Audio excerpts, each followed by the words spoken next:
और आज हम बात करेंगे introduction to English essay in CSS. सबसे पहली बात है कि इंग्लिश एसे है क्या। इंग्लिश एसे आपका सीएसएस में वो पेपर है जिसने आपको सीएसएस में लार्जली पास करवाना है या फिर फेल करवाना है। ऐसा होता क्यों है? क्योंकि इंग्लिश का एसे आपका पहला पेपर है और पहले पेपर में अगर हम पिछले सालों का रिजल्ट्स उठा के देखते हैं तो हम देखते हैं कि 90% से ज़्यादा लोग इंग्लिश एसे में फेल हो जाते हैं। और ये सिर्फ इस साल की बात नहीं है, हम पिछले 2 3 4 5 सालों के ट्रेंड देखें तो लार्जली इंग्लिश ऐसे का ही वो पेपर है जिसने आपको पास करवाना होता है या फेल करवाना होता है, और ये होता भी आपका पहला पेपर है। तो अगर आपका ये पहला पेपर आपका अच्छा हो जाए तो आपके बाकी के जो नेक्स्ट पेपर्स हैं उन पर बहुत एक पॉजिटिव इम्पैक्ट जाता है, और अगर आपका ये पेपर ही बुरा हो जाए तो फिर आपको बाकी पेपर्स ऑब्वियसली वीक हो जाते हैं, क्योंकि आप इतने इंटरेस्टेड नहीं होते, आपको लगता है कि आप इतना अच्छा परफॉर्म नहीं कर पाए, तो इसलिए बाकी पेपर्स की भी आप उस तरह से एफर्ट पुट नहीं करते, उस तरह से कोशिश नहीं करते। तो आज हम बात करेंगे कि इंग्लिश ऐसे में लोग फेल क्यों हो जाते हैं, और अगर आपने पास करना है तो कैसे पास करना है। तो हमारा पहला लेक्चर इसी पे है कि इंग्लिश ऐसे क्यों जरूरी है। सबसे पहली बात तो हमने ये की कि इंग्लिश ऐसे में लोग 90 से ज़्यादा परसेंट लोग फेल क्यों हो जाते हैं। 90% से ज़्यादा लोग इसीलिए फेल होते हैं क्योंकि इंग्लिश ऐसे का जो पेपर है इसमें क्वेश्चन सिर्फ एक होता है। 10 टॉपिक्स दिए जाते हैं और आपने उनमें से एक टॉपिक अटेम्प्ट करना होता है।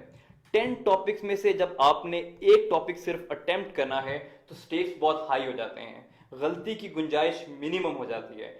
अगर आपका वो क्वेश्चन ठीक है तो आप पेपर पास कर जाएंगे, और अगर वो एग्जामिनर को पसंद नहीं आया या किसी फॉर अदर रीजन वो आपको गलत हो गया क्वेश्चन, तो आप वो पूरा पेपर फेल कर जाते हैं। और सीएसएस में अगर आपका एक पेपर भी फेल है तो बाकी में बेशक आपका टॉप हो, आप ऑब्वियसली सीएसएस क्वालिफाई नहीं कर सकते।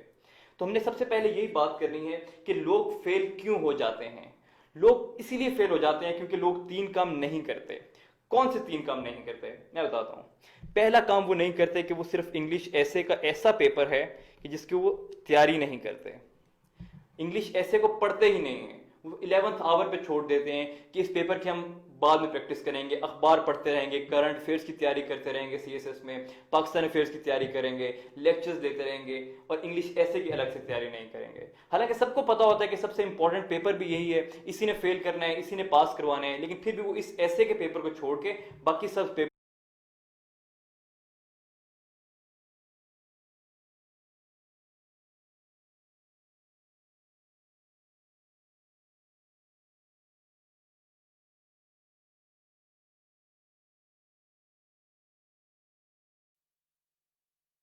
पेपर की ज्यादा मेहनत करते हैं, उनकी प्रैक्टिस ज्यादा करते हैं, उनके लिए ज्यादा पढ़ते हैं और इसको छोड़ देते हैं। प्रैक्टिस की मैंने बात की तो दूसरा पॉइंट मेरा यही है कि इसकी वो प्रैक्टिस नहीं करते। एक तो आपने सबसे पहले ऐसे को स्टडी करना है, आपने देखना है कि इसके लिए क्या क्या चीजें जरूरी हैं, और दूसरी चीज क्या है, जब आपने वो जरूरियात जान ली हैं तो आपने उनकी फिर प्रैक्टिस करनी है। जब तक आप लिखेंगे नहीं आपको आएगा नहीं। ये स्विमिंग की तरह है कि अगर आप स्विमिंग करने गए हैं और आपको मैं बताता रहूं कि स्विमिंग करें स्विमिंग करें स्विमिंग करें, तो आपको उससे स्विमिंग नहीं आ जाएगी। आपको उसके लिए अंदर जाना पड़ेगा पानी के, और फिर जाके आपको हाथ पांव मारने पड़ेंगे और गलतियों के बाद सीखेंगे। तो इसी तरह इसकी प्रैक्टिस बहुत जरूरी है, और सिर्फ प्रैक्टिस नहीं करनी, आपको इवेल्युएशन की भी जरूरत है कि जो आप प्रैक्टिस कर रहे हैं क्या वो ठीक प्रैक्टिस हो रही है या फिर आप गलत प्रैक्टिस कर रहे हैं। ऐसा नहीं होता कि आपको स्विमिंग खुद ही से आ जाए, आपको कोई बताएगा कि आपने हाथ ऐसे मारना है, ऐसे करना है, फिर आप बेहतर सीख सकते हैं, इजीली सीख सकते हैं, आपको अपनी गलतियों का पता चलता है, आपको कंपैरिजन का क्राइटेरिया मिलता है। इसी तरह आपको, मैं आपका टीचर, मैं आपको बताऊंगा कि आप लोगों ने इंग्लिश ऐसे के पेपर को किस तरह से लेके चलना है, आपने इसमें क्या क्या चीजें करनी है और क्या क्या चीजें नहीं करनी। तो इंग्लिश ऐसे के पेपर में हमने क्या क्या चीजें करनी है। अगर हम एफपीएससी की website, federal public service commission की वेबसाइट पर जाएं और इंग्लिश ऐसे का सिलेबस देखें तो उन्होंने 3 से 4 चीजें मेंशन की हैं।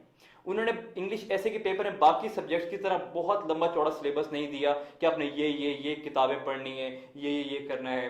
उन्होंने सिर्फ 3-4 बातें की हैं, उसमें सिर्फ 3-4 बुलेट्स में बातें की हैं। देव टोल्ड कि आपने उसमें, आपका ऐसे कॉम्प्रिहेंसिव होना चाहिए, रिसर्च बेस्ड होना चाहिए, आपकी आर्टिकुलेशन ठीक होनी चाहिए, आपका एक्सप्रेशन ठीक होना चाहिए, और आपकी इंग्लिश की टेक्निकल ट्रीटमेंट बहुत अच्छी होनी चाहिए। इन बातों का क्या मतलब है? अगर इन बातों का मतलब मैं आप लोगों को सिंपल लफ्जों में ब्रेक डाउन करूं तो वो 3 चीजें बनती हैं। वो 3 चीज़ें क्या बनती हैं? सबसे पहली चीज़ है उसमें बेसिक इंग्लिश। आपकी जो बेसिक इंग्लिश है उसमें गलती की गुंजाइश नहीं है। बेसिक इंग्लिश का क्या मतलब है? बेसिक इंग्लिश का मतलब यही है कि आपका ग्रामर ठीक होना चाहिए, आपके स्पेलिंग्स ठीक होने चाहिए, आपके आर्टिकल्स ठीक होने चाहिए, आपको डायरेक्ट एंड डायरेक्ट का पता होना चाहिए, आपको एक्टिव पैसिव का पता होना चाहिए, आपको capital words, small words, punctuation, सब चीज़ें बिल्कुल ठीक होनी चाहिए। क्योंकि ये चीज़ें इसलिए बहुत इंपॉर्टेंट हैं क्योंकि आपका मुकाबला ऐसे लोगों से है जिन्होंने 3-3, 4-4 साल सिर्फ इसी एग्जाम की तैयारी की हुई है और आपको नहीं पता कि उनकी अंग्रेजी कितनी अच्छी है। तो अगर आप अपनी बेसिक इंग्लिश में मिस्टेक्स करेंगे तो आपका पेपर बहुत ज़्यादा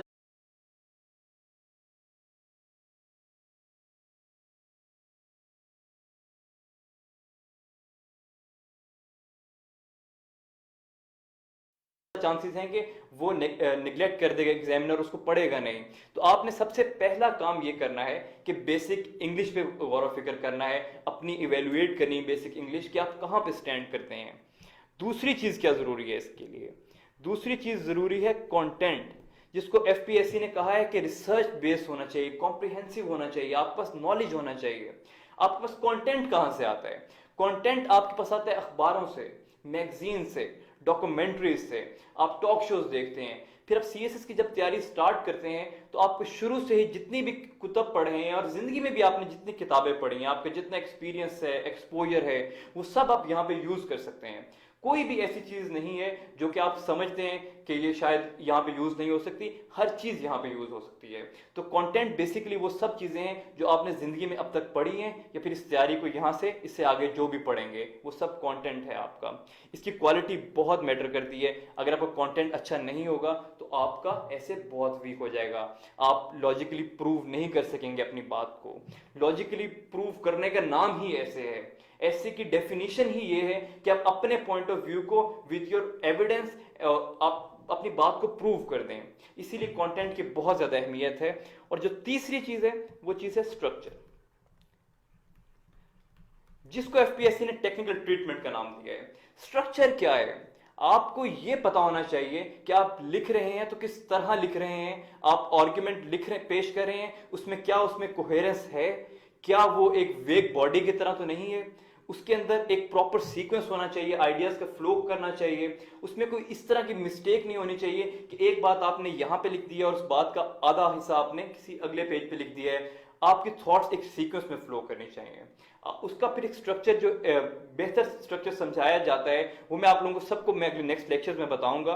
उसकी उसके लिए जो ज़्यादा ज़रूरी चीज़ें हैं उसमें यही है कि आपको ये पता होना चाहिए कि आउटलाइन क्या होती है, थीसिस स्टेटमेंट क्या होती है, आपका इंट्रोडक्शन क्या होता है, कितना अहम है इंट्रोडक्शन आपका, इंट्रोडक्शन में थीसिस स्टेटमेंट कहाँ पे आएगी, आपकी बॉडी क्या होती है ऐसे की, और बॉडी डेवलप कैसे करनी है, आपकी पैराग्राफ की ट्रांजिशन कैसे होगी, और आपकी फिर इवेंचुअली कंक्लूजन कैसे आएगा। तो ये सब वो स्ट्रक्चर है जिसको एफपीएससी आजकल पसंद किया जाता है, और जो एक लार्जली तरीका जो वेल रिकग्नाइज तरीके जो एफपीएससी पसंद करती है वो मैं आपको सिखाऊंगा नेक्स्ट लेक्चर्स में। तो आपसे एग्जामिनर एक्सपेक्ट क्या कर रहा होता है कि वो आपको पास कर दे, उसने क्या उम्मीद लगाई होती है कि जब मैंने ये पेपर खोला है तो मुझे इसके अंदर क्या मिलेगा, क्या मिलेगा कि मैं इसको पास कर दूं, क्या नहीं मिलेगा तो मैं इसे फेल कर दूंगा। 40 और 39 की सिर्फ गेम है। तो 40 उसने कब देने और 39 उसने कब देने हैं? 40 उसने तब देने हैं कि जब आपको मैंने ये 3 चीजें जो बताई हैं जिसमें आपकी बेसिक इंग्लिश, आपका कंटेंट और आपका स्ट्रक्चर, ये सब चीजें बैलेंस्ड होंगी। अगर इनमें से एक भी चीज आपकी वीक है तो आपके पास करने के चांसेस मिनिमम हो जाएंगे। वो क्यों मिनिमम हो जाएंगे? अक्सर हम देखते हैं कि लोगों की अंग्रेजी बहुत अच्छी होती है, अच्छी यूनिवर्सिटी से पढ़े हुए हैं, फॉरेन ग्रेजुएट्स हैं, इतनी ज़बरदस्त अंग्रेजी है, कहीं लिखते भी होंगे, लेकिन एफपीएससी को जो तरीका पसंद है, जो वो रिकमेंड करती है, जो वो चाहती है कि इस तरह का हमें ऐसे मिलना चाहिए, वो स्ट्रक्चर की प्रैक्टिस नहीं करते लोग, और इवेंचुअली जब वो प्रैक्टिस नहीं करते तो वो फेल हो जाते हैं। फिर हम इस तरह भी देखते हैं कुछ लोगों के पास कंटेंट बहुत ज्यादा होता है, इतना जबरदस्त कंटेंट होता है, इतनी किताबें पढ़ी होती हैं उन्होंने, हम कहते हैं कि यार क्या जबरदस्त आर्ग्यूमेंट है इसका, लेकिन फिर भी वो पास नहीं कर पाते। वो क्यों नहीं पास कर पाते? क्योंकि वो भी अपने स्ट्रक्चर पे काम नहीं करते। और कुछ लोग ऐसे भी होते हैं कि जो सिर्फ स्ट्रक्चर पे काम करते हैं और उनको ये पता होता है कि आउटलाइन क्या होती है, थीसिस क्या होता है, लेकिन उनको अपनी बात प्रूव ही नहीं करनी आती, वो आर्ग्यूमेंट को बैक नहीं कर सकते एविडेंस के साथ। तो हमने इन सब चीजों के अंदर बहुत ज्यादा अच्छा बैलेंस रखना है, और इनमें से एक भी चीज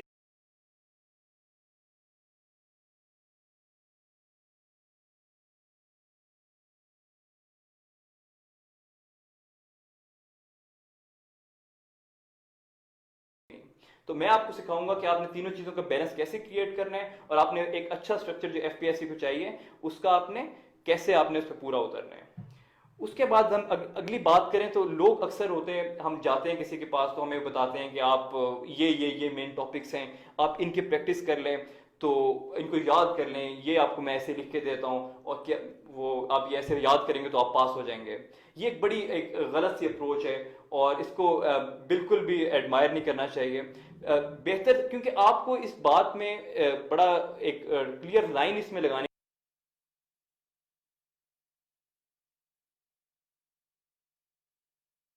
चाहिए कि आपको पता होना चाहिए कि टॉपिक क्या चीज है और क्वेश्चन क्या चीज है। टॉपिक ये भी हो सकता है Kashmir issue is a topic.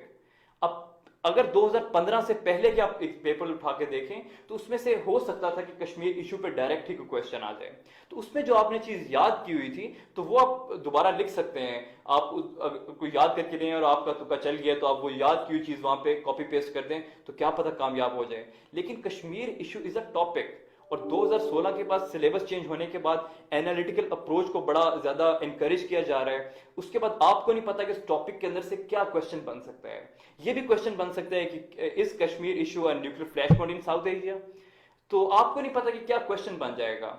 तो आपने बेसिकली टॉपिक और क्वेश्चन के अंदर एक बड़ी क्लियर डिवीजन रखनी है। आपको पता होना चाहिए कि आपने टॉपिक प्रिपेयर किया और उसके अंदर से जब क्वेश्चन बन के आएगा तो आपने अपने टॉपिक से क्या क्या चीजें उठा के उस क्वेश्चन को के अंदर डालनी है, जो कि बेसिकली आपके ऐसे होगा।